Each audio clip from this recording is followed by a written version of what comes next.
So this is what happens when you're frustrated with every other car that you're working on. You come back to the one that frustrated you the most. So this is Steve's Project 67 Camaro. If you guys have watched any of the other videos on this car, so far we have hung 2 full quarters. We did a floor, inner rockers, outer rockers, fixed the firewall, and we're working our way backwards. So today is, well, next couple days is going to be trunk and inner and outer wheelhouses. Now, looks like the trunk is in. All right. It is held up with a jack stand right now. We're just trying to get a point of reference for where the rest of the sheet metal needs to go, specifically the inner and outer wheelhouses. And this is probably going to end up coming in and out of the car probably a dozen more times to get the fitment correct. But that is what we're going to be working on. There's one more step to getting this car complete. And I know it looks like a bit of a mess right now, but this car is significantly better than it was when we started. So we're going to shuffle this in and out of the car a couple more times, see if we can get it situated, and then hopefully by the end of this video we'll have this thing tacked in place. All right, remember when I said this trunk pan was going to come out half a dozen times? Well, here comes take 2. So right now we have the trunk positioned in what we thought was the correct location.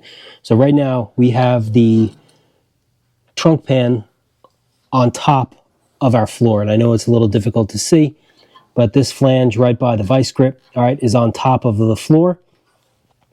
When we checked what we cut out of the car, it is actually the opposite. I'm going to bring you guys out now and I'll show you what I'm talking about. So this is the old floor, and when we cut it, we cut right along the seam for the floor itself. But if you flip this over,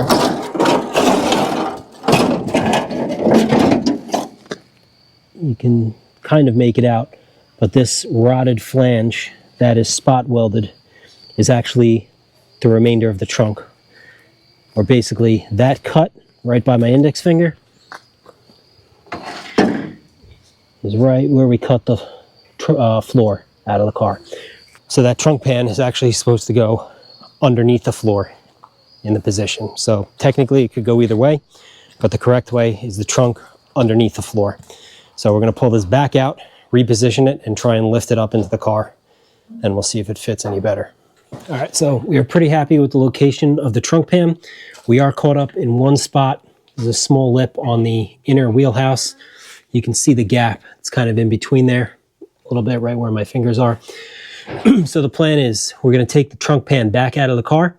We are going to weld the outer wheelhouses in, and then we're going to self-tapper the inner wheel tubs in, and then we're going to use that to finally locate our trunk pan.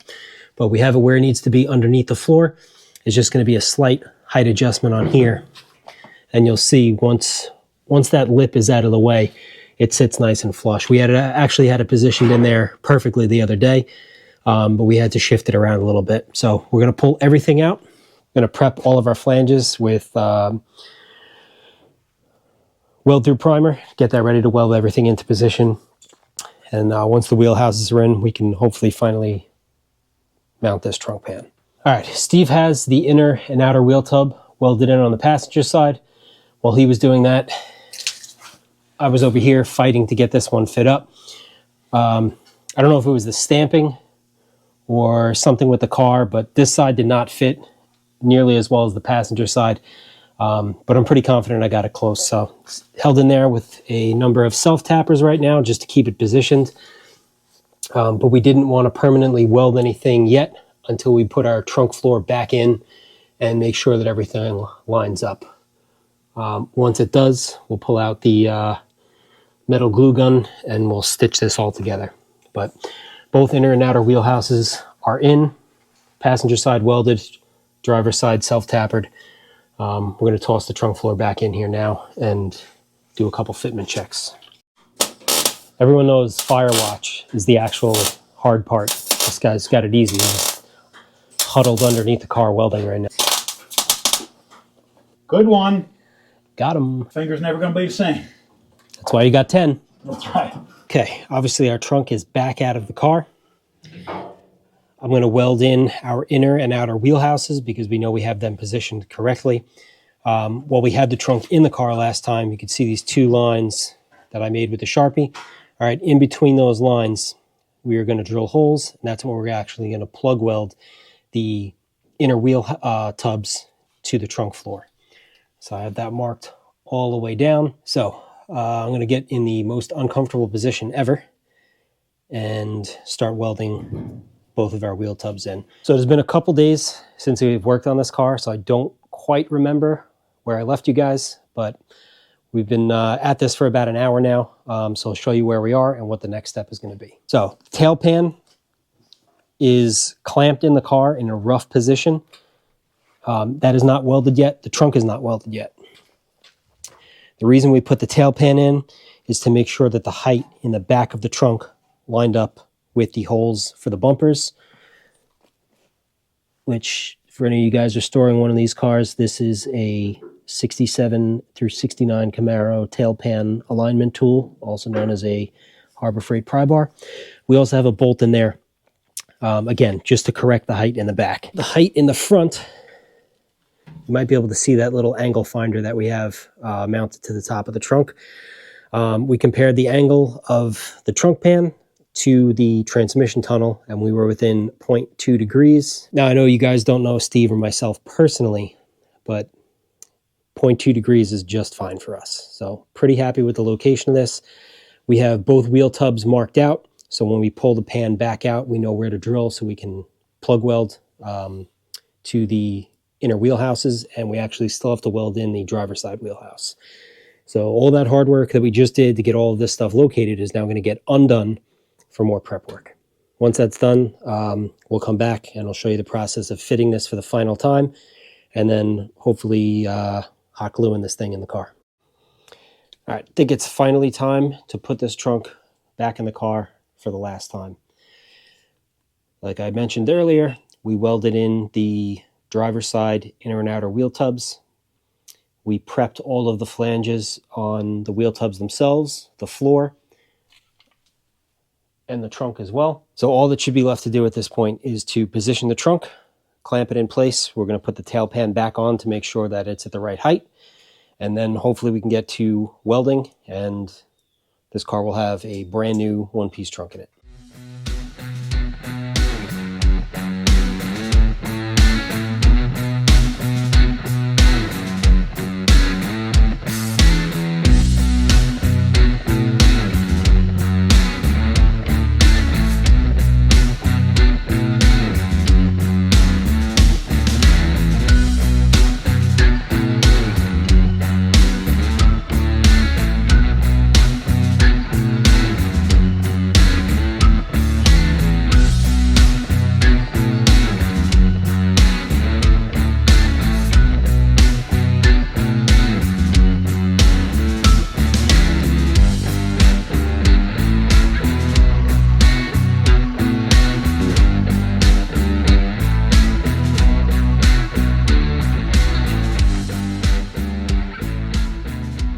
For the last time, our trunk is in, our tail pan is in and located, a couple of zip screws. We put some bolts through the bumper supports in the trunk to make sure that's lined up. We have the wheel wells clamped and zip screwed to the floor. All right, it's secured to the floor itself in the front. So I think this is finally ready to get welded in. We're going to draw straws, a little Rochambeau, find out who's going to get stuck welding this thing in. But I'm going to say it anyway, even though it's probably not a good idea. I think the hard part is over. Aligning the panel, getting the heights correct and everything like that is done. The car's on fire. Yeah. And we lost the whole thing. It's all gone. But yeah. That's it. We're up to welding. So one of us will throw the hood on, and all those holes we drilled, all that prep work we did with the weld through primer, that's where that comes into play now, because you can pretty much just work your way all the way around and you have a trunk.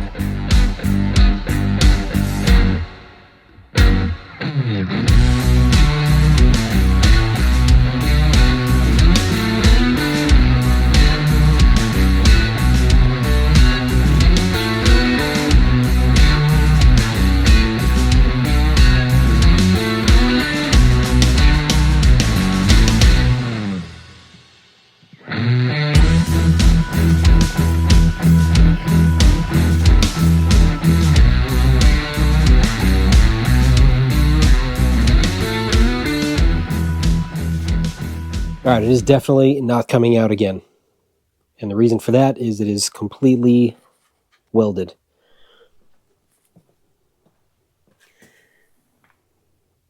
All right, inside of our wheel well.